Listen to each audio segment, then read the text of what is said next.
Petite annonce d'avant vidéo pour vous dire que mon serveur Discord a enfin été ouvert. Si vous voulez rejoindre la communauté, venir discuter, tout se passe dans la barre d'infos, vous aurez un lien pour rejoindre le Discord. Si vous aimez mon travail, que vous voulez me soutenir, n'hésitez pas à aller sur mon site internet. Voilà, je vous offre des vidéos exclusives en échange de votre aide financière. Et pour ceux qui souhaitent rejoindre le FC Bagarre, maintenant tout se passe sur mon site. Vous aurez absolument tous les détails sur mon site internet. Donc n'hésitez pas à aller voir ça. Et maintenant je vous laisse avec la vidéo. Qu'est-ce que tu penses du débat autour de la notion de consentement dans les relations de séduction? Toi, comment est-ce que tu vois ça? Quand c'est non, c'est non? Ah, quand c'est non, ouais. Ça, et quand c'est oui, ça peut devenir non?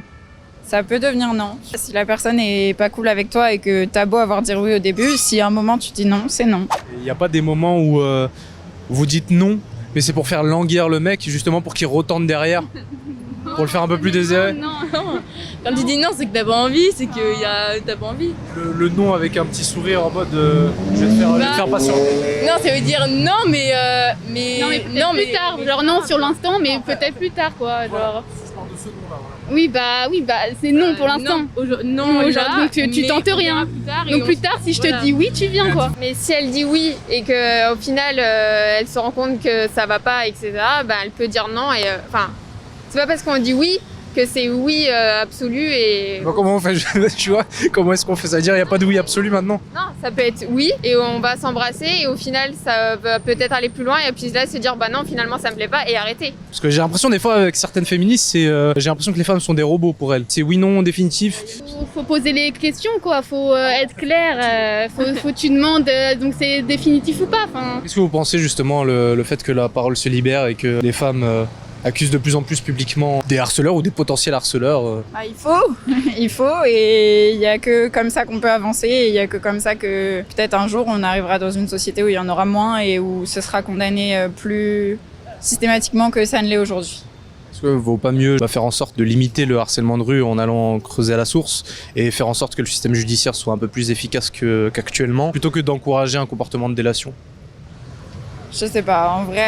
Parce que des fois dans le lot il y a des fausses accusations. Bon, on avait vu, moi je me rappelle il y a longtemps avec l'affaire Neymar, sa copine de l'époque, il avait accusé de l'avoir violée. Et puis après, quelques jours après, une vidéo dans un hôtel où on la voit que c'est elle justement qui tabasse, qui frappe Neymar dans l'hôtel.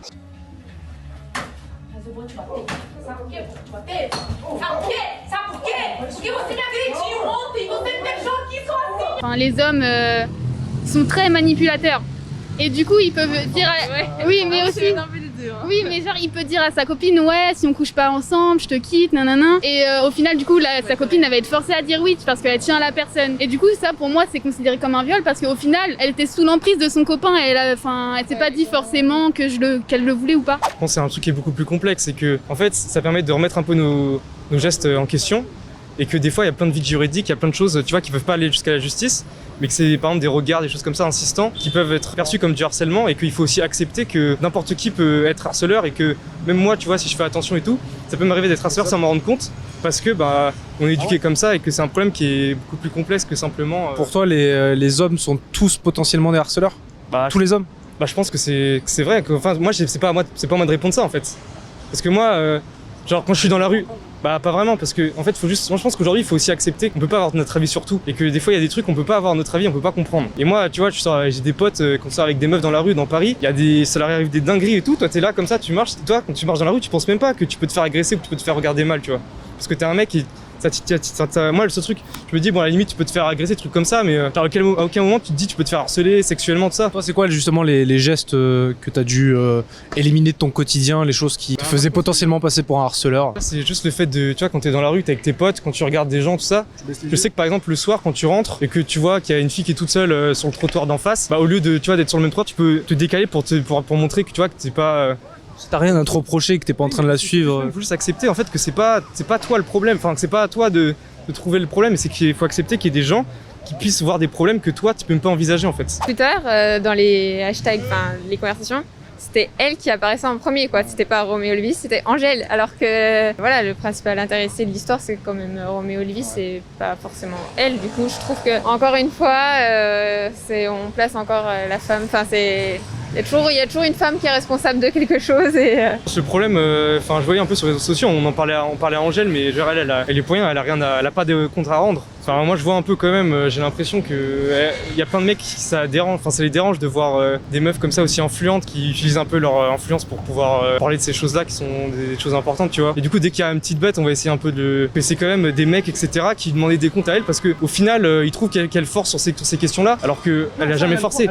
Moi, elle peut faire 50 chansons sur le féminisme, moi, il n'y a aucun souci. Elle peut même refaire demain une autre vidéo. Il y a 2 minutes. Hein. Non, moi, je pointe l'incohérence entre ses propos et ses actes. Elle a tendance à prendre énormément position par rapport au féminisme, elle met énormément ça en avant. Et le jour où ça concerne des proches à elle, elle réagit avec moins de fermeté qu'au début. Il y a matière à débat sur l'incohérence, sur l'importance qu'a la morale dans ta vie, sur l'arrogance qu'elle peut avoir aussi certaines fois dans ses stories Instagram que moi j'ai déjà vu. Je pense qu'un mea culpa ça peut se faire. Si demain je dis un truc avec autant de fermeté et que demain il y a un truc qui est pas en accord avec ce que j'ai dit, je serais le premier à faire un mea culpa et dire que ma position elle peut évoluer un petit peu et que la réalité elle est pas si facile que ça. Il y a un fossé entre l'idéal que tu mets en avant et après l'application que tu veux en faire. Tu peux aussi accepter qu'elle fasse ce qu'elle veut et qu'elle peut gérer aussi en interne et que peut-être que ça a été dur pour gérer. Enfin, je veux dire, moi je m'en fous de son avis sur cette histoire. Elle peut changer de direction, elle est pas obligée de. Quand tu prends une position, tu as une idée dans ta vie, c'est pas forcément la même idée toute ta vie. Tout le monde peut changer d'avis. Ça se trouve, moi demain je vais changer d'avis. Mais faut l'expliquer. Faut pas avoir trop d'ego et considérer qu'on a la morale universelle et qu'on a raison dans toutes les situations. Si un jour tu t'es confronté à la réalité et que tu te rends compte que tout ce que tu disais auparavant, c'est pas en accord avec ce que tu vis actuellement, et je peux pas prendre autant position que je l'ai fait auparavant. C'est peut-être un peu hypocrite de ma part, mais en tout cas ma position elle a évolué. Point final.